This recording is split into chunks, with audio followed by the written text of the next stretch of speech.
today's gospel, this vineyard story is really an image of how they rejected Jesus, right? There was an article I read this past week about one of the SEC schools down in Florida, one of those football machines, and one of them was the coach and the team were having a horrible season. And the alumni, by the middle of October, were going crazy. And then the first week in November, they had an embarrassing loss to a traditional arch rival. And he received a text the next morning that said this: "Coach, the last train leaves out of town on Sunday at noon. Be under it."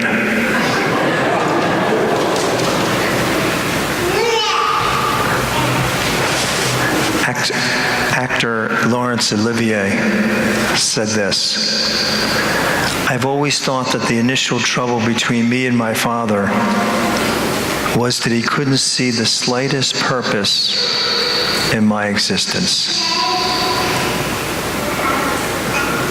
What do you do with that? What do you do with that rejection? Who do you turn to? What do you turn to? It's something we all have to grapple with, my friends. And as deep as that pain is, we need to look at it, because all of us have probably caused it as well. And in my stage of life, my friends, it's a whole lot more distressful to me when I cause it. When I cause it. But how we deal with it and not causing it, those are two issues all of us need to deal with. The stone that the builders rejected has become the cornerstone. By the Lord has this been done, and wonderful in our eyes. There's a story that was passed on for years about that cornerstone. When King Solomon was building the temple, there was one stone that was a lot larger than all others, had a slightly different color to it, and that was meant to be the cornerstone. And when the builders saw that stone, they said, well, this doesn't match the other ones. So they disregarded it.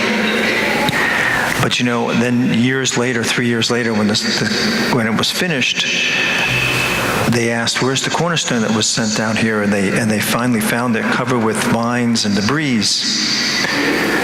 But that's where that verse comes from. That stone that was rejected became the cornerstone of the temple. And of course, that image is Jesus, right? He becomes the cornerstone of this church as well that was rejected. A priest who taught high school asked his high school class, they said to him, asking students what their favorite verses were. And one of them raised his hand and said it was John 3:16.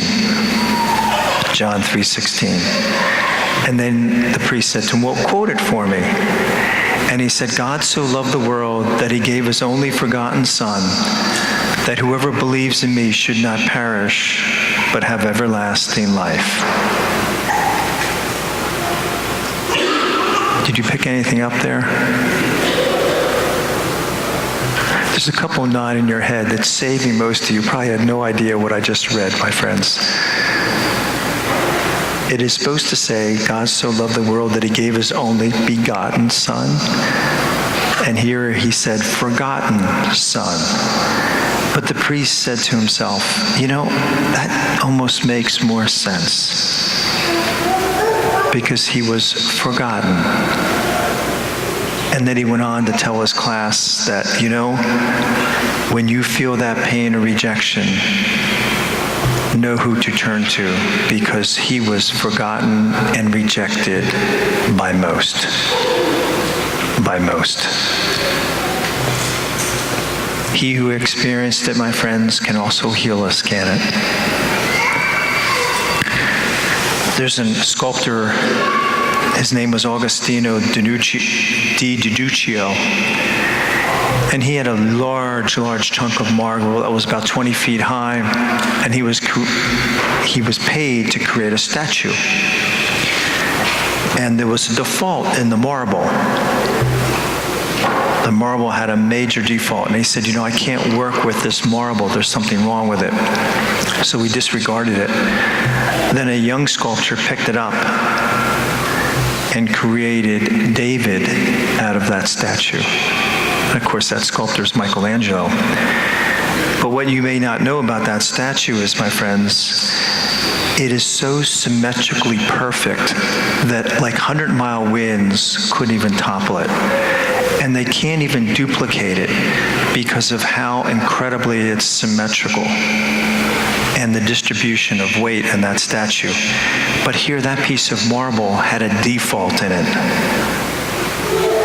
It was at a default, and yet it's probably one of the most incredible pieces of sculpture in all of the world. The stone that the builders rejected became the cornerstone. By the Lord has this been done, and is wonderful in our eyes. When those feeling of rejections, my friends, may we know who to turn to. God bless you.